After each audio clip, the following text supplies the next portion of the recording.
Good, but we're looking at eldership, particularly eldership qualification. As I said, it's a really exciting subject. And so we're going to be looking at this thing. But really, when I was praying about this and when I was kind of preparing, the heart that really came through from God for me is just how much God loves his church.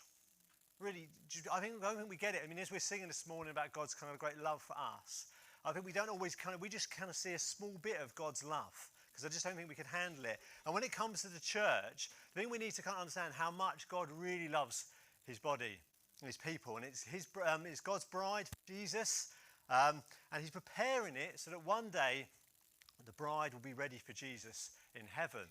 And so this is the kind of context and the kind of the lens that we have to view all of this looking at the church, is that God's great love for his people and for his body and for this organisation that is the church. We realise the church is completely different to any other kind of organisation or business out there. The church has been around for 2,000 years and it will continue to be around for eternity. It's the only kind of group or organisation that will be like that. And so you realise that God wants to do things different with his church. And so this morning, when we look at all of this, we're looking at the church. Now, I've got the Slido up. It works this time. I realised last time I just copied Tim's one and it kind of didn't work. But I've set it up. So, Pat, if you could kind of take a picture of that, maybe WhatsApp it out. Because partly, as we go through looking at eldership, I'm going to try and answer some questions that we might have about it. But I probably won't get through all of them, and I'm not going to be able to cover all of them in great depth. So if you've kind of got a question or something I'm saying, or something I've said you maybe not understood, or maybe you think, well, Mark's a bit wrong there, put it on the Slido. You can do it anonymously, so we don't know it's you, Jim, messaging, saying I really disagree with what Mark's saying. Yeah. Yeah. But yeah, put it up there. Or if there's a question I haven't answered or talked about that you want to know, kind of pick up. Because really the podcast is a great place to really go in and discuss some of these kind of questions that we might have around eldership. Okay, you got it, Pat? So I can click next. Good, I see that messaging out. Good, it's good. It's a great excuse to be on your phone checking the cricket score. You'll be like, I'm just writing a question mark. I'm not, yeah. Good. Okay, so let's read the passage. I'm going to read from the screen so I make sure I can kind of click along. But it's from 1 Timothy chapter 3, verses 1 to 7. The saying is trustworthy. If anyone aspires to the office of overseer, he desires a noble task. Now, at this point, I'm going to pause. You might see the word overseer and you wonder why Mark's talking about elders and then mentioned overseers. Now, depending on which version of the Bible you have might have the word bishop in there, you might have the word elder or overseer, or you might even have the word pastor. Okay? Really, when we're talking about these things, and there's a whole Greekness to go into it, Pete's not here this morning, but I'm not going to bore you with going into the Greek words for all of these things and kind of doing it. But really, if you see the word overseer, it's kind of synonymous with the word elder or kind of bishop, but not in the context of the bishop as we understand bishops in the Church of England. This has been kind of slightly different understanding 2,000 years ago. But really, we're talking about, when we read the word overseer or elder, it's kind of somebody who kind of has that role, or a much better way of looking at it is the word shepherd, which we'll come on to in a bit. So anyway, so if anyone aspires to the office of overseer or elder, he desires a noble task. Therefore, an overseer must be above reproach, the husband of one wife, sober-minded, self-control, respectable, hospitable, able to teach, not a drunkard, not violent but gentle, not quarrelsome, not a lover of money. He must manage his own household well, with all dignity, keeping his children submissive. For if someone does not know how to manage his own household, how will he care for God's church? He must not be a recent convert, or he may become puffed up with conceit and fall into the condemnation of the devil. Moreover, he must be well thought of by outsiders, so that he may not fall into disgrace, into a snare of the devil. So really, there's a long list that Paul is writing about. These are the qualifications for an elder. Now, this is not an exhaustive list. If you go into the book of Titus, you'll see in chapter 1, Paul writes a very similar list, and he has some things here that aren't in Titus and some things in Titus which aren't in here. But really, Paul is kind of getting to the heart of what the qualifications we need from an elder. But before we kind of really go into this and explore these kind of things, first of all, what is an elder? I thought it would be good to look at what is an elder, what is eldership. Now, you might be wondering why I've got a pack of Mr. Kipling's there, but does anybody know Mr. Kipling's, Rudyard Kipling's poem about 6 honest men? No, no, it's a really good poem. It's very, very good. But he talks about his 6 honest serving men, and that is kind of who, what, why, when, how, and where. And so I think sometimes when we look at these things, we need to kind of say, let's kind of take a big picture. Now, I'm not going to go all analytical on you and kind of forensically go through, but I think as we look at the what eldership is and what elders should be doing, it's good to say, like, what actually it is. So we're going to try and go into this. So in which case, I'm going to jump straight to 1 Peter, because Peter talks about elders. But this time, rather than talk about qualifications, he talks about what they should be doing.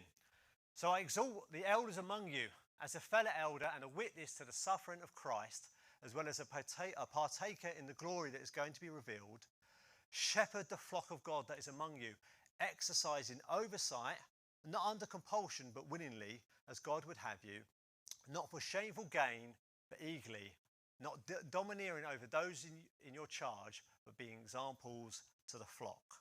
So Peter writes in his book, a very similar time to kind of Paul was writing Timothy, he's talking to his fellow elders about saying, this is your task, this is your role within the church. So let's kind of like look at that a bit more. So elders, our job is to shepherd the flock. It's to look after them. So Pat, Tim, John, our job is to look after you as a shepherd would look after the sheep. Now, a shepherd has 2 main roles. First of all, their job is to protect the sheep from when you get the lions and the kind of the wolves and the bears, as it would have been in kind of David's day. Their job as a shepherd is to protect the flock. That when the kind of the wild animals come to try and eat the animals and eat the sheep, the shepherd's job is to fight them off and protect them and to keep them safe, to make sure the sheep aren't kind of all going all over the place, all kind of getting lost everywhere. The shepherd's job is to protect them. And secondly, the shepherd's job is to feed the sheep, to make sure the sheep have got the kind of the right sort of food, or whatever the sheep eat. Is it hay, a bit of like food pellets, make sure they've got the right sort of water. And so this is when we look at, because elders really, you can kind of sum up very similarly that our 2 jobs is to protect the church and to kind of keep a kind of having the oversight over it, so making sure that we kind of, as Tim's been talking about, we guard against false teaching, guard against the wolves that Jesus warned about that would want to come in and kind of disrupt and eat the flock. Well, our job is to do that, and also to feed you guys, to make sure you are fed and you are nourishing and you will find the Lord and maturing in him. That's the elder's role, is to shepherd, to do it, exercising oversight over the whole church. And so it's a little bit like when it comes to the kind of elders, our job is to kind of be the ones that are kind of protecting the body and watching over it, making sure the saints are well looked after. And we see a bit later the deacons, their job is to kind of support underneath and to kind of serve the church. But when it comes to elders, right, how should we be doing this? Peter doesn't just say, well, this is your job. He says, well, how you should be doing it. He says it's not to be under compulsion, but willingly. If you're an elder, you shouldn't be doing it with your arm twisted behind your back, saying, all right, I've got to be doing this. They've all put me up to the task. I don't really want to be doing it, but I'm forced to do it. And elders should be doing it willingly, willing to kind of lay down their life for the church. Like the shepherd has to at times put themselves in danger and harm's way, they have to be up for the task. So if you get a shepherd that's not willing to fight off a bear or a lion like David did, as soon as that lion comes along, the shepherd's going to be running off. And that's what we don't want to happen. So part of an elder should be doing willingly, be prepared to give themselves out of their choice to go, I'm going to lay down my life for the church, to serve them and to love them and to look after them. Not for shameful gain, but eagerly. If you want to be an elder for what you can get out of it, that's the wrong heart. And particularly when it comes to financial gain, eldership is not the game you want to be playing, is it, Tim? No. That's smiling as well. Yeah, but we to be elders, not for what we can get out of it, but what we can give to it. And we should be doing it out of that kind of willing heart. I know Tim mentioned at the church business meeting about, for us as elders at times, we have to kind of give up of ourselves and of our career to come love the church. For those who don't know, Tim used to be a teacher, as he used to remind us quite a lot. But the truth is that Tim's actually a very competent person, a very good teacher. And if he wasn't an elder or serving the church as the lead pastor, he would probably be running a trust right now, or certainly being a head teacher. And so he's given that up. And he's not coming for financial gain, but he's done it eagerly because he loves the church and loves God and wants to serve him. And finally, Peter says, not domineering over those in your charge, but being examples to the flock. So just because we're elders doesn't mean we kind of get to lord it over you and be like, Pete, go make me a cup of tea. Or like, Esther, make sure you save me a best plate at lunch later on. We shouldn't be doing it domineering or kind of in that, just because we have oversight and we have that authority, we're not to be doing it in a domineering or kind of controlling way. But actually, we are charged that we should be examples of how to be godly men to the church, how to be godly people, how to be living lives for the Lord, not trying to get what we can get. Good. So, now just move on a little bit, just more about elders. First of all, not first of all, next thing to say, elders are not the head of the church. Not the head of the church. Who's the head of the church? Jesus is the head of the church. So if you hear your pastor saying, well, this is my church and I'm kind of in charge here and kind of what I say goes, that's the wrong heart. That's the wrong attitude, and it's biblically incorrect. The head of the church is Jesus. And in his body and with his people, he has different roles for everybody to play. And not one role is better than another. But part of the elders' job is they are the ones that God has raised up to be put into charge of looking after the church. But we're not the head. Jesus is the one. And also, when it comes to authority, it's only in the context within the church. Just because I'm your elder, and Pete, if I went and got a company in your job, Pete is a director of sales at some AI business or something. I don't know, he talks about some CCTV company. Say if I went and got a job in Pete's company and he was my boss, just because I'm the elder in the church, I can't say, well, at work you've got to listen to what I say. I'd have to come under your authority in that place. But we're in the church. So when it comes to authority, it's just purely within the context of the church. So it's not like outside of life and outside everything else. Just because someone's an elder, they can kind of boss you around or anything like that. The next thing to say, we believe it's a male role. Now, I don't want to go into this a lot this morning, but I'd encourage you to listen to it. If you haven't heard Tim's sermon last week, listen to it as you realize that when Paul writes the letter, he's not writing in little sections and kind of trying to be quite clever, but he's just writing a letter that kind of flows. And so you see in chapter 2 as Paul is talking about the church and how men and women should be in the church, and he talks about issues of men and women and different kind of roles they have and the kind of the complementary of it all. He then flows into talking about church offices, and he talks about eldership, and because this is an authoritative role, we can see from the passage that Tim read last week that that's for men. And so within the church, again, not saying outside the church, this doesn't apply, but within the church we believe eldership is male. And so, okay, when it comes on to the more practical things then, how do we appoint elders? Because actually you see when Peter and Timothy write and others write, they talk about elders, what they should be doing and the qualifications they should have. But Paul then doesn't write and say, well, this is how you go about appointing elders. And it should be done in this way, in this method. All he does really when it comes to this, he just encourages Timothy and Titus to go and appoint elders. Doesn't tell them how to do it. So kind of what is the right way that we should do it? And lots of different churches have lots of different ways of doing this. But really, we believe that God raises up elders. It's not something where we kind of look around and go, well, who's the person that we like the most, or who's kind of the most popular person at church, and we appoint them. We look and we see, and we look around and say, well, who is God raising up? And in some ways, we're actually looking for those people who are already operating like an elder, that God has already raised up to that position. And then we look around to see that. And that's the kind of so the practical way at River, just to say at this point, we're not looking to appoint elders. This is not a lean into, right, after this sermon, we're going to appoint elders. We are going to look to appoint deacons. So that's what Tim's will be talking about next week. But for elders, practically, how does it come about? I'm going to pick on Barry here because we like picking on Barry. He's doing it. So say we look at Barry and we see that God has raised him up, and everyone looks around and thinks, yeah, there's something about Barry. He's going around doing all the kind of things. He's meeting all the qualifications. How do we do it? Now, there's kind of different ways you can do it. I think really River, we say, well, once we kind of recognise as the elders and people in the church that maybe God has raised Barry up, then we might say, well, now's the time that maybe we should invite Barry into eldership. And so the elders will go away and pray about, think about this, what to do. Don't worry, Barry, you're panicking there a bit. It's good. Then we'd kind of think about it, and maybe we'd come to the church and say, right, hey guys, we really believe God's raised Barry up to eldership. We'd like to invite him to the eldership team. We kind of put it out to you guys to say, well, you guys think about and pray about it too. And then we kind of leave that maybe a bit of time for everyone to go and think and pray about it. and then to come back to us and say, yeah, we can see that God's raised Barry up. Or it might be there's kind of one or two people who says, well, I'm not quite sure, and we kind of see how we practically work it out. But then certainly if the church, you come back and say, no, we don't think that's the case, we don't think Barry's ready for eldership yet, then it's something that we might kind of wait. But a lot of this kind of, I think for us as a church, God can kind of, the way he the main thing is to see God raising people up. And practically how we do that might work slightly differently, because it might be the church comes to us as elders and says, actually, we really see that God has raised Barry up. And we as elders might go, all right, yeah, we can see that too. Let's kind of pray about that. But there's not really a biblical defined way about this is the set way you do. But we do really believe it's God that does it. It's not just a popularity contest.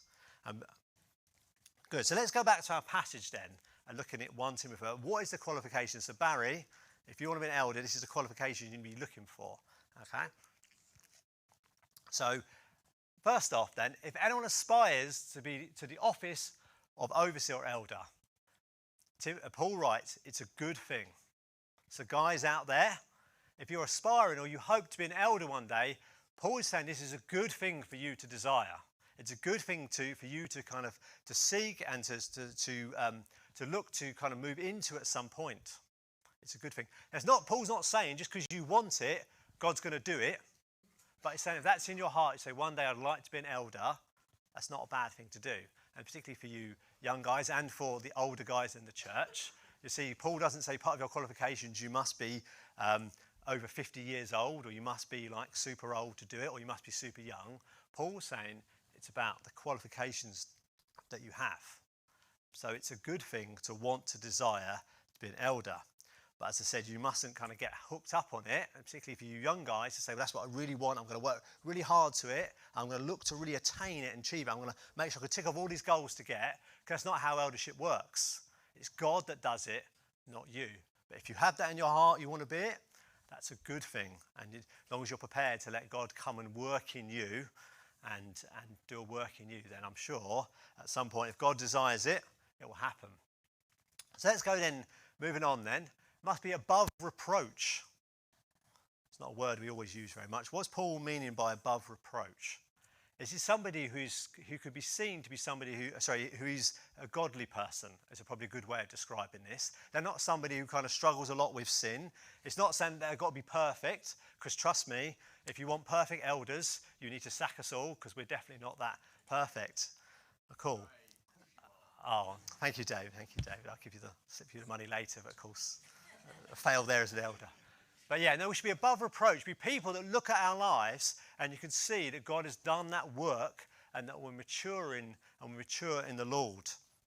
And we're not somebody who kind of really struggles in lots of different areas, and that people can see it and see us and say, yeah, there's somebody who I can follow, because part of our role as the elders is to be people that you can see as an example. Above reproach. I'm not going to go through these like in great depth, because I appreciate we get quite boring if that's the case. Next one, a husband of one wife. There have been lots of thoughts about this, and I'm not going to go into all the different things that people have written about this and looked into it. Really, because it kind of starts getting quite complicated. What happens if Alice was to die tomorrow and I was to remarry? Should I then have to step down from eldership, and all that kind of all gets into a whole kind of lots of scholars have kind of looked into this, what it actually means. I think again, when we look at these qualifications, it's not that like Paul's writing the principles of what he's looking for in elders, and when Timothy's looking to appoint elders, what's the principle and the heart behind it. So when you talk about husband and one wife, I think we need to look at this to say it's a husband who only has eyes for his wife, who only desires his wife. Because you don't want an elder that's constantly flirting with all the other ladies in the church and kind of going off. That would not be very appropriate as an elder, and certainly would kind of potentially lead to some bigger issues. And so if you want to be an elder, you be a man who just only has eyes for your own wife. And that's what I think Paul is, I think for this context, I think this is Paul is what meaning is. Husband who just loves his own wife. He's not constantly looking around, flirting with all the ladies. Hi there, Rose. Good to see you. You're looking nice today. It shouldn't be like that as an elder, but you do look very lovely, Rose. It's good. It should be sober-minded. So someone who is sensible and wise, not kind of panicking and kind of rushing off. And every time there's an issue in the church, kind of going, oh no. Barry's come to me with this big problem and he's fallen out with Samuel and there's a really big issue. Oh no, what do we do? And I've got to quit the church, I've got to get out and pray for this really big issue. It's someone who's kind of quite sensible. Not saying that they've got to kind of be, they can't have kind of any flaws in that, but in that kind of way. But they've got to be someone that when it kind of comes to issues, they're able to kind of deal with them in a kind of sensible, sober-minded way and not kind of panicking, because if the elders keep panicking about every issue that crops up, I'd say the church is going to be a very unsettled place. Not a drunkard. And this is not saying that as an elder you can't have anything to drink. But really, as elders, we should be saying, actually, we're under control of ourselves. And obviously, if you want to be an elder and you've got a drink problem or an addiction problem, then it's saying it's an area that you're going to suffer in. And it's an area that's going to be struggle for you to kind of be, because there's obviously the next one is about self-control. And obviously, if you're a drunkard and kind of have a big problem with drink, it means that you're kind of suffering with a self-control issue. And obviously, if you have an elder that's like that, then obviously they're not going to be making always good decisions, because if they kind of got a big alcohol problem or some sort of addiction problem like that, it's going to mean they're not going to be as self-controlled to be able to make those kind of sober decisions. And so Paul is writing to Timothy and say, if someone's kind of got like an issue like that, then maybe they should not quite the right time for them to be elders. And again, it comes under that self-controlled. That elders are people who have kind of got their lives kind of under control, and their lives aren't a bit of a mess, and they've kind of been able to look after and sensibly and wisely look after the flock. They should be respectable. I hope this morning that you look at us as elders and the people that you see is that we can respect. And you think, yeah, that's someone who I can kind of, I can trust, and someone who I know is not going to be an idiot or do something really stupid with the church. But we should be people who are respectable within the thing, and both within the church. Because if we're said to be the examples you're to follow, and you're thinking, Mark, he's such an idiot, he's always making loads of really stupid decisions all the time, I can't really respect him, then it's going to be difficult to be an elder in that place. To be hospitable. Now, when Paul's writing these letters, all the churches, we wouldn't have met in a nice big building like this. It would have been in lots of different home churches or house churches. People would just kind of open their homes and had like lots of people come in. And so, obviously, if you're an elder and you never open your home all the time to have a house church, how can you be a leader in the church if you're not willing to have people kind of come in and have church there?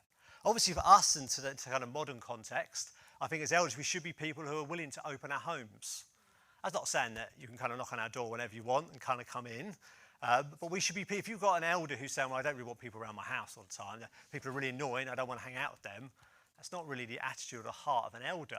We should be willing to open our lives to people. You might see us as on a Sunday morning, we try and make the effort to come and say hi to you. Apologies, we don't always get to have really big, deep conversations on a Sunday morning, but it's because part of us is we want to make sure that everyone's kind of knows that you can come and connect with us. And we're not kind of aloof. We don't have like a little green room in the back that only the really important elders and preachers can kind of go in. And yes, I know Tim's been pushing for it for ages, but we keep pushing back. We shouldn't have elders that are so kind of high up and so like amazing, that like some sort of rock star that you can't ever see or talk to. Elders should be people who are willing to come and share their lives and come and talk to you. You should be able to talk to any of us, and kind of we should be amenable. The next one, able to teach. Now the reason why I've bolded that is because when you look at the deacons, a lot of these qualifications are very, very similar, but it doesn't mention about the ability to teach. So if you want to be an elder, elders should be able to teach. But does that mean you have to come up the front and preach? Where's John? John is one of our elders. You might notice John isn't on the preaching rota. Now, right now, if I said to John, do you want to come up and preach? I can see John starting to tense. Probably the buttocks are kind of clenching a bit. Because this is not John's forte to get up the front and start talking to everybody in this group. For John, that would be like kind of one of his worst nightmares. But just because he doesn't come to preach doesn't mean he's not able to teach. For those of you who have the privilege of being in one of John's many groups that he kind of runs, have been involved with, you'll know that John can teach. John's able to get the Bible and to open it up and to talk through it and explain to it and to help people and to guide people and to pastor people. So this ability to teach is not saying you've got to be able to come and preach and talk at the front for 45 minutes, or in Pat's case, an hour and a half. It's the ability to be able to get the Bible and to bring it and to make it and to open up and to share it with people and to bring godly direction and godly biblical truth to people's lives. That's what elders need to do. That's the job of them that no one else, that's not listed as a deacon. Not violent. So you might have a disagreement at church. You might not agree with something we're doing or something we're saying. If you come up to us and say, I'm going to pick on someone else, not Barry, Sophia, you might come at the end of us, well, maybe not Sophia actually, or Kazim. Sorry, because I'm about to you explain to why in a second. If Kazim comes to me after the meeting and says, Mark, I don't really agree with what you're saying, I'm like, well, tough Kazim, let's go outside, we're going to sort this out like real men. Come on, we're going to punch it out. Mark, everyone knows that Pat would literally have you on. He would, but he shouldn't, because the elders shouldn't be violent, just because they could. I know some of the guys over there go to gym, and Jimmy's looking quite hard right now. I'm not sure if Jimmy said to me, I'm not sure I'd want to take him outside. But elders shouldn't be people who are violent, who answer things with their fists or be aggressive. And that when you come to us, what should we be? We should be gentle. And Kazim says, I'm not really sure I agree with what you said, Mark. I'm like, all right, Kazim, let's talk this through. Let's pray about it. We should be people who are not violent, but gentle. And when you come to us, we should be dealing with you gently, like a good shepherd. And not quarrelsome. So we're not looking to kind of create arguments, or not looking to kind of get up here and say something controversial just for the sake of it, to try and start an argument or to kind of start something up. We should be people that are looking for peace within the church, looking for unity and looking to kind of love the church and be gentle with it. Oh, this qualifications goes on, doesn't it? Not a lover of money. As I said earlier on, if you're looking to become an elder and for the financial gain, it's really the worst thing you could do. This is not about it. But if we have the heart to say we want to be lovers of money, then that's what our hearts are going to be. It says, Jesus says you can't kind of love money and love God. If you're loving money, then you're not going to be loving God. And as elders, you want us to be loving God. And if we're always kind of thinking, well, what can I kind of get out of it? Then we're not going to be very good elders. I'm sure if I had the opportunity at work and I said, well, you can go work on a Sunday and earn loads of money on overtime. If that was all I kept doing all the time, I wouldn't be a very good elder if I was never here on a Sunday because I was always off working, trying to earn extra, trying to get extra money. Part of us as elders, we have to be people who are willing to let that go and to love the Lord more. And so elders shouldn't be a lover of money. Now, the more difficult one, a good manager of his own household. Children being submissive. What does this mean? Because he says something very similar in Titus. Does this mean your kids have to be absolutely perfect and never do anything wrong at all? And never back? Yeah. Well, Jesus didn't. Jesus is the one who didn't make mistakes. But unfortunately, we do make mistakes at times. And our kids make mistakes and they mess up. And our kids aren't always super submissive. So Paul is not saying you must look for men who have absolutely perfect households and the wife's super amazing, like the Proverbs 31 wife, and bringing cups of tea in the morning and looking to serve. And your kids are like, yes, Father, no, Father, whatever you say, Father, I'll do what you say. I'll go to bed when you want, and I'll turn my music down, all that sort of stuff. Paul's not saying he's looking for people with perfect families. But he is saying for the elders, they should have households. Their house and their families should be a place where it's under control.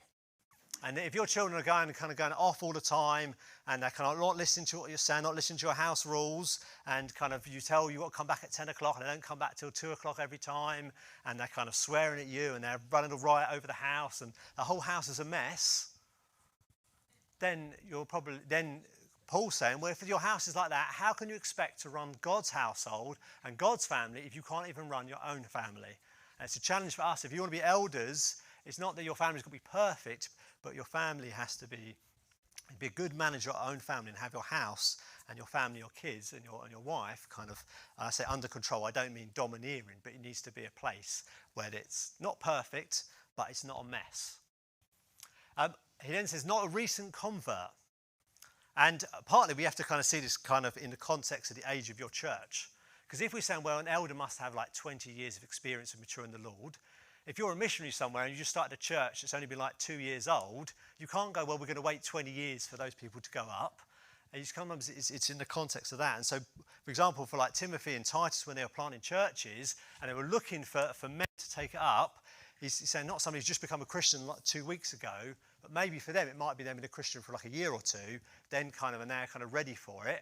Obviously, in our context and in the River Church, when we say kind of not a recent convert, it doesn't mean you've got to have 20 years experience, but it's maybe we do somebody who's kind of gone on and matured and have kind of had that life experience to kind of go on in the law. Because again, what sometimes happens if you're a new Christian and you get put up to the position of role of the eldership, you're like, yes, I'm in charge now. I can kind of tell everyone what to do. And actually, it says you'll get puffed up like the devil, and that's an issue for us. So finally, the last qualification is well thought of by outsiders. What is your reputation outside the church? Because it's easy to put on a nice show on a Sunday morning or a Wednesday night at your home group or whatever meetings you go to. What do your neighbours think of you? What do your work colleagues think of you? What do your family who may be not part of the church think of you? And the reason why Paul is saying this is that people look at the leadership, don't they? They look at what's around. Because if you're at work, right, and I'm going to pick on Pat now, if he's at work and he's being really dodgy at work and he's kind of like signing off expense claims that people know don't quite exist, and he's like leaving early all the time, and he's like being really horrible to everybody, and he's like stabbing everyone in the back, and at the same time he says, oh yeah, I'm an elder of a church, what's his work colleagues going to think about the church? They're going to think, hang on a sec, if Pat's doing like this at work and he runs a church, I want nothing to do with that church because I quite clearly see Pat's dodgy. Now, I trust Pat that you don't do any of that stuff at church. No? It's good. As that's kind of what it is. And you see, for the church, it's part of God's way of showing the outside world what his family is like. And if you've got elders that people can see are a bit dodgy and not thought of well by outsiders, people will look in and go, I don't want anything to be part of that. I've used no point trying to go and tell people how great Jesus is if your life is if you're kind of living the complete opposite life that Jesus wants us to live. And particularly for elders, we have that challenge for us, is that again, if we set the example to the flock, to the people in the church, but also people looking in and seeing it. And of course, that's kind of what we don't want to see. We want our witness to the world to be tainted or to be ruined because of the way that we are acting, particularly as elders. We have that higher responsibility upon us.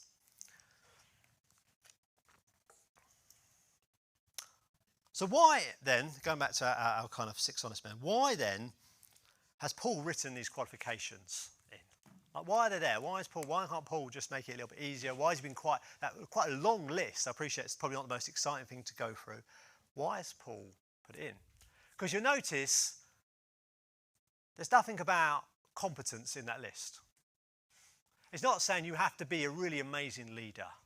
You have to be a really great kind of dealer with people. You need to be have a really strong, great preaching ministry. You need to kind of be a real visionary leader that people can kind of get behind, or you need to have at least 3 spiritual gifts to be an elder, or the kind of, you see, it doesn't go on. You see, the world, when they look to kind of appoint people, they look on the outside, don't they? Like if I go for a job interview in my company, they test me on my competence. They test me on my technical knowledge, my skills, my kind of how I come across, what I'm able to do. Paul doesn't say that. Paul just goes, there's all these things are character traits, your kind of people's moral character that Paul's talking about. It doesn't mention any of the competence things. And sometimes I think as churches, when we do come to appoint elders and deacons, we should be looking at this and say, well, do people meet those qualifications? Not how great they can preach, not how great they are with everybody, how amazing they can, how what good spiritual ministry they have. And I think churches have sometimes kind of struggled a little bit with this, and they've kind of looked at people and looked on the outside and kind of gone, well, this person's amazing at preaching, or this person's amazing leader. They're really going to take our church forward because they've got loads of really great ideas. And find actually that over time, you find those churches, it maybe doesn't quite work out. Well, Paul is encouraging them to say, pick on character, not on competence. As you see, we know God is looking for what's going on in the inside. The world looks on the out, but what does God do?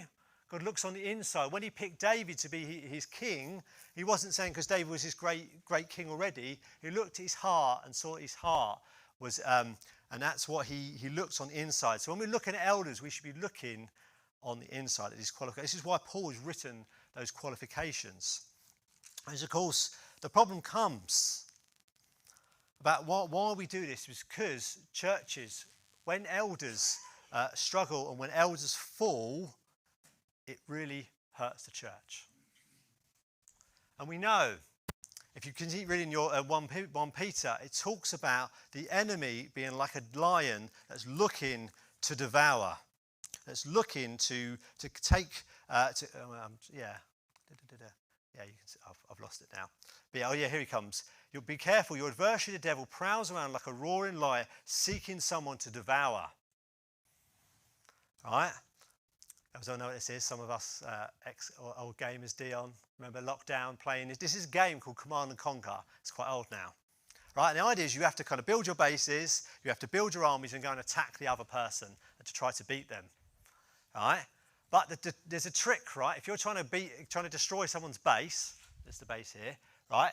If they've got defences in place, it's silly trying to attack the base until you take out the defences, right? Because obviously the defences should be attacking you and you'll lose your army. So what you have to do is go and attack the defences first.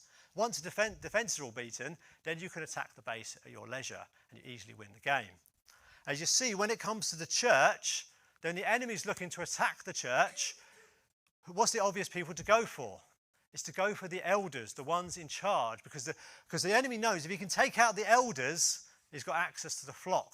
If the wolf comes in, all the time the shepherd's there fighting off the wolf, he can't get to the sheep. But you take out the shepherds, the wolf's got easy access to the sheep. And so I'd encourage you to pray for us as elders. I once heard it that when you become an elder, it's like you're putting a cross on your back. You put a target on your back for the enemy to come to. Because the enemy doesn't want to attack anybody, so to everybody, but he especially likes to attack the shepherds, the elders, because he knows if you take those out, he can destroy the church or you can damage the church. And the truth is, we've all known stories. Probably we might have even been in churches where elders have fallen, where elders have struggled. There have been issues, and the damage it does to the church and the damage it does to the people. We all know. We see it in the news, don't we? Leaders of big churches or even of local church, we see they go off and have an affair with somebody, and they go and get involved with women or men, and we see the damage it does. Or we see the elders kind of being domineering and taking authority that God hasn't given them and controlling people's lives and doing such damage to them. It really can hurt the church. This is quite we're called as elders that we have to give an account for you guys. So one day when I stand before the Lord talks to me and he says, well, I want to give you an account of your life. He's also going to ask me to give an account of you, Zaina. And he's going to ask me, what did you do with my precious Zaina? How did you look after her? How did you protect her? How did you feed her? I'm going to have to do that. When you go before the Lord, Zaina, you won't have to do that. That's not that role's not on you. But as us as elders, we have to give an account. And you see that if we're there dominating and being abusive to people, and so often we've seen it happen, it really destroys people's lives. We've known it. We've got some friends who live in Cornwall. I don't think anyone knows them. And they go to a church. It's quite very similar to our church. And they've been going there for a long time. And the pastor and his wife there have been such a support to them. And quite a few years ago, they had some real marriage issues. They literally almost kind of broken up. And the pastor and his wife really helped them through it. And they really kind of strengthened and encouraged them and kind of rebonded their marriage. And these were kind of close kind of people they really trusted and really kind of looked and kind of followed. And they were telling us a few years ago that a really sad story of the church did some audits of their accounts. And they found that the pastor had been taking money out. We're not talking they're like gone to Starbucks on the church or anything like that, or they're taking a couple of £100 here and there. They were taking thousands of pounds out of the church. And of course, the pastor, they had to step down, they had to go away. And the toughest thing they found for it is not just the fact that the whole church kind of just got disrupted and messed and is still kind of recovering now, but it's the hurt it was for them. There's people that they trusted The people that had gone and prayed for them and stood with them in those really dark moments, the people that had been there with them to find out that they had gone and they'd fallen. The hurt it's caused them. It's a real challenge for us as leaders. And this is why, for us, this is why Paul writes those kind of qualifications, because he's saying he knows the damage that we can cause if you have people that aren't the right people in that position. And it's a challenge for us. And us as elders, there are things that we do to try and protect ourselves. So ladies, if you want to meet with one of us, please don't be offended if maybe we bring our wives along. Or maybe we say, let's go and meet in a coffee shop at Starbucks or Costa when we meet there. It's because we're trying to protect so nothing can kind of come in like that. With the finances, I mean, partly we have the general meeting. I know it's an exciting meeting for everybody and everyone loves it. It's in their diaries. They kind of can't wait for it. But partly we do it to show you the accounts to be open. So you can see where our money's going. You don't see some special fund, the sort of pastor's helicopter fund or something like that, or the pastor's kind of thing. You see it. Like we as elders don't have access to the church credit card. Joel's actually one we need to watch out for. He does. But we do these things to try and protect ourselves because we know that these things can kind of come in and creep in. And the enemy, he loves to attack. And he's clever and he's wise and he's sly about what he does. And this is why you guys need to pray for us and pray that we be strengthened and the enemy's attacks would not get through. And we need to be careful as elders about how we are. And that's the kind of some of the things we do. And so this is the qualifications of an elder. Now, to finish off, you might be thinking, well, this is great, Mark. This is maybe not the most exciting subject, but thanks, Mark. You've done a really good job of just telling us all about this, and it's great for you. What about us? What about you?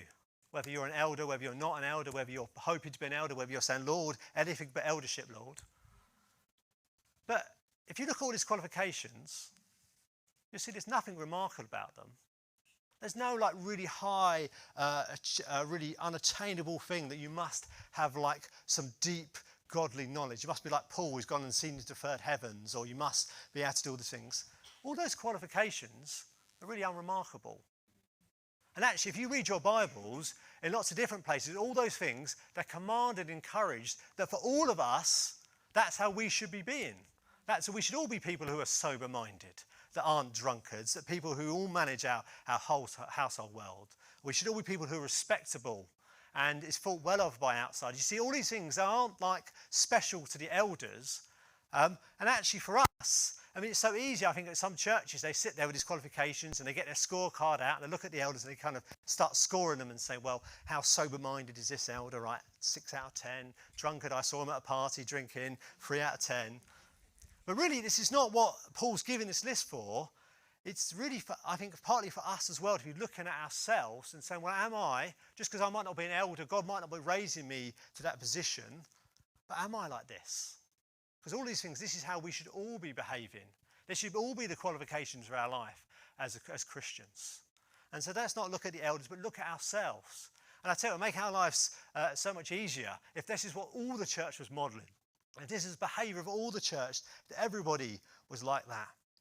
It'll be amazing. And so this is the challenge for us as we kind of come to a close. This is what our church should be like, people who are all like that. All this, because again, it's not just the elders that people look at. People are looking at you in your workplaces and your neighbours and your family and your friends. They're looking at you. And if you're just like them, there's no difference. If they can look at you and see there's a difference because you know you love the Lord.